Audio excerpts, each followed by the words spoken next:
নমস্কাৰ ছাত্ৰসকল সকলোকে পুনৰবাৰ R A আছামিজ চেনেলত স্বাগতম জনাইছো। আজিৰ এই ভিডিঅ আলোচনা কৰিম যিসকল ছাত্ৰছাত্ৰীয়ে ডিব্ৰুগড় ইউনিভাৰ্চিটিৰ আণ্ডাৰত পঢ়ি আছে তেওঁলোকৰ বাবে আজিৰ ভিডিঅটো অত্যন্ত গুৰুত্বপূৰ্ণ হ'বলৈ গৈ আছে। কিয়নো ডিব্ৰুগড় ইউনিভাৰ্চিটিয়ে প্ৰকাশ কৰিছে পৰীক্ষা সম্পৰ্কে আৰু এটা নটিফিকেশ্যন।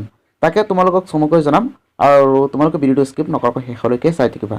আৰু এতিয়া মই আহিছোঁ ডিব্ৰুগড় ইউনিভাৰ্চিটি অফিচিয়েল ৱেবছাইটত আৰু তাৰপিছত তলফালে স্ক্ৰল ডাউন কৰোঁ কি প্ৰকাশ কৰিছে পৰীক্ষা সম্পৰ্কে নটিফিকেশ্যনখন আৰু এইটো হৈছে যে notification regarding the end semester examination of the third and higher semester classes of various departments and centres for studies of Dibrugarh university. Click কৰোঁ কি প্ৰকাশ কৰিছে আৰু তাকে চমুকৈ জনাওঁ নটিফিকেশ্যনখনলৈ। আৰু এইটো আহি গ'ল আৰু এতিয়া তোমালোকক দেখুৱাইছোঁ।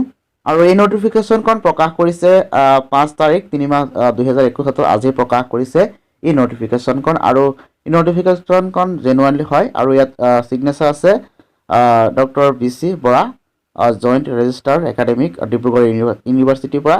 আৰু নটিফিকেশ্যনখনত কি আছে মেইনটো চাই লওঁ।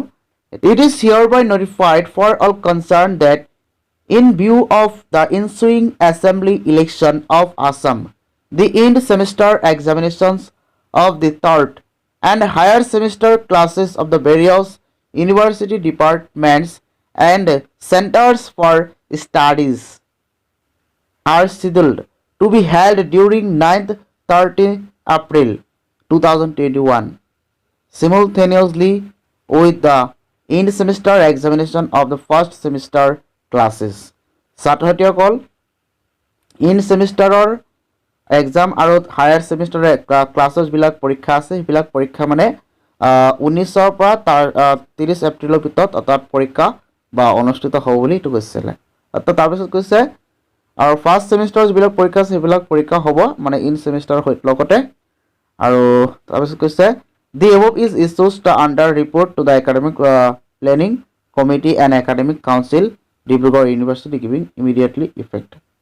সেইখিনি দিছিলে আৰু ইছ্যু উইথ ডিউ এপ্ৰুভেল আৰু এপ্ৰুভেল হৈছে। আৰু এইখিনি আছিলে ডিব্ৰুগড় ইউনিভাৰ্চিটিৰ পৰা প্ৰকাশ কৰা পৰীক্ষা সম্পৰ্কে জাননী।